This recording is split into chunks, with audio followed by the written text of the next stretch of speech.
নমস্কার সবাইকে, আপনারা দেখছেন স্মার্ট টোনের ইউটিউব চ্যানেল। তো বন্ধুরা, এসএসসি মামলা নতুন একটা গুরুত্বপূর্ণ আপডেট আজকে কিন্তু বিচারপতি সঞ্জয় কুমার স্যার তো একটা গুরুত্বপূর্ণ নির্দেশ দিয়েছেন। তো এসএসসি মামলা এখনই বয়সের সামনে হাইকোর্টের রায় স্থগিত সুপ্রিম কোর্টের। তো কলকাতা হাইকোর্টের বিচারপতি অমৃতা সিনহা নির্দেশ ছিল 2026 সালের নিয়োগ প্রক্রিয়া যারা সুযোগ পাননি তারা নতুন নিয়োগ প্রক্রিয়া বয়সের ছাড় পাবেন। সেই নির্দেশের উপর সুপ্রিম কোর্ট আপাতত স্থগিত দিয়েছে। তো সকালে কিন্তু চ্যানেল আপডেট দেওয়া হয়েছে বন্ধুরা যে আজকে দুটো মামলা শুনানি রয়েছে, বিশেষ করে এজ রিলেকশন এবং ফটোগ্রাফি ম্যাটার রয়েছে। তো দুটো মামলা কিন্তু একটা বিশেষ করে আজকে শুনানি হয়েছে। তো আজকে কিন্তু কোর্টে কমিশনের পক্ষে রায় এসেছে, ঠিক আছে। স্পেশাল সার্ভিস কমিশন বা এসএসসির মামলায় বসে ছাড়ে কলকাতা হাইকোর্টের রায়ের উপর এবার অন্তর্বর্তী স্থগিত দিল কলকাতা সুপ্রিম কোর্ট। কলকাতা হাইকোর্টের বিচারপতি অমৃতা সিনহার নির্দেশ ছিল 2026 সালের নিয়োগ পরীক্ষায় যারা সুযোগ পাননি তারা নতুন নিয়োগ পরীক্ষায় বসে ছাড় পাবেন। সেই নির্দেশের উপর সুপ্রিম কোর্ট আপাতত স্থগিত দিয়ে দিল, ঠিক আছে। পরবর্তী শুনানি হবে আগামী 19শে মার্চ। তবে পরবর্তী শুনানির আগে সব পক্ষকে হলফনামা জমা দেওয়ার নির্দেশ দিয়েছে সুপ্রিম কোর্ট। গত 12 ডিসেম্বর কলকাতা হাইকোর্ট এই সংক্রান্ত মামলায় বলেছিল যারা দুর্নীতির সঙ্গে যুক্ত নন তাদের নামের কোনো তালিকা এসএসসি প্রকাশ করেনি, ফলে আপাতত যাদের নাম দাগিদের তালিকায় নেই তাদের ক্ষেত্রেও সুপ্রিম কোর্টের এই নির্দেশ প্রযোজ্য হবে। কিন্তু কলকাতা হাইকোর্টের নির্দেশকে চ্যালেঞ্জ করে সুপ্রিম কোর্টে যায় এক পক্ষ।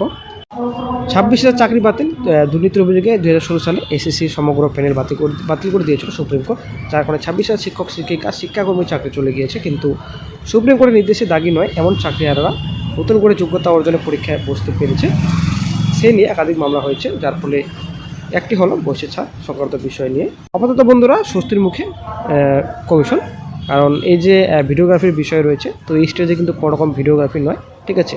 এমনই কিন্তু নির্দেশ দেন বিচারপতি সঞ্জয় কুমার স্যার। অ্যাকচুয়ালি এই যে হাইকোর্টের রায় ছিল, নির্দেশ ছিল, সেই রায় কিন্তু বর্তমানে স্থগিত আপাতত।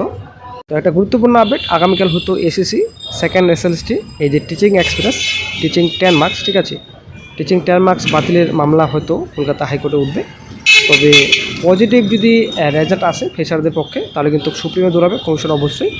তবে এই যে রিক্রুটমেন্ট প্রসেস আশা করি আপনারা জানেন, এই রিক্রুটমেন্ট প্রসেসে কিন্তু কোনো রকম বাধা সৃষ্টি করতে চাইছে না সুপ্রিম কোর্ট, এটা কিন্তু পরিষ্কার, ঠিক আছে। তো অনেক এরকম কিন্তু মামলা ডিসমিস করছেন সুপ্রিম কোর্ট, আশা করি আপনারা জানেন। তো এর আগেও আপনারা অবগত আশা করি অনেক মামলা কিন্তু ডিসমিস করছেন। অ্যাকচুয়ালি কমিশনের পক্ষে কিন্তু প্রায় ম্যাক্সিমাম আসছে। তবে ব্যাপারটা হচ্ছে এখানে আগামীকাল যে ম্যাটার রয়েছে, আগামীকাল ম্যাটারে কিন্তু কি একটা বড়সড় ধাক্কা খাবে কমিশন, এটাই হচ্ছে ব্যাপার। কোর্টের যেটা পর্যবেক্ষণ, তো কোনো রকম জটিলতা ছাড়াই এই নিয়োগ প্রসেস যেন এগিয়ে যায়, তো কোনো রকম যেন বাধা না আসে। এই প্রার্থীদের বক্তব্য ভিডিওগ্রাফি নিয়ে সমস্যা কিসের, ঠিক আছে। ভিডিওগ্রাফি নিয়ে কমিশনের সমস্যা কিসের অবজেকশন, এটাই হচ্ছে ব্যাপার। এটাই কিন্তু চাকরি প্রার্থীরা বুঝতে পারছেন না, ঠিক আছে।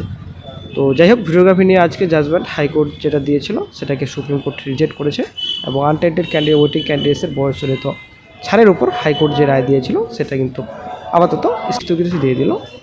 তবে একটা গুরুত্বপূর্ণ আপডেট, হয়তো 21 তারিখের মধ্যে, ঠিক আছে, 21 তারিখের মধ্যে হয়তো কিংবা কালকেই হয়তো ফাইনাল লিস্ট প্রকাশিত হয়ে যেতে পারে একাদশ দ্বাদশের, এমনই কিন্তু আপডেট পাওয়া যাচ্ছে।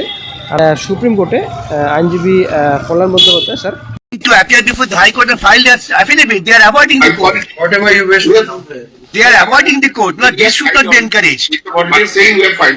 5.1 also says, that one thing may I indicate, because of that, 11-12 interview is completed, but 9-10 interview is not yet completed. And another aspect in respect, Please maintain the discipline and decorum of as the much, court. whatever, Well, you are not doing it.